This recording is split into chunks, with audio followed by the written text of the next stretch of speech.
A sorry Nandini, I'm extremely sorry. இந்த வீட்டுக்கு உன்னை கல்யாணம் பண்ணிட்டு கூட்டிட்டு வரும்போது நான் ஒரு ப்ராமிஸ் பண்ணியிருந்தேன் உனக்கு. நான் அன்னைக்கு போதையில பேசியிருந்தாலும் எனக்கு அது நல்ல ஞாபகம் இருக்கு நந்தினி.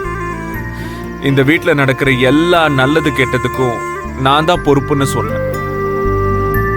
உனக்கு ஒரு பிரச்சனைனா நான் வந்து நிப்பேன்னு சொன்னேன்.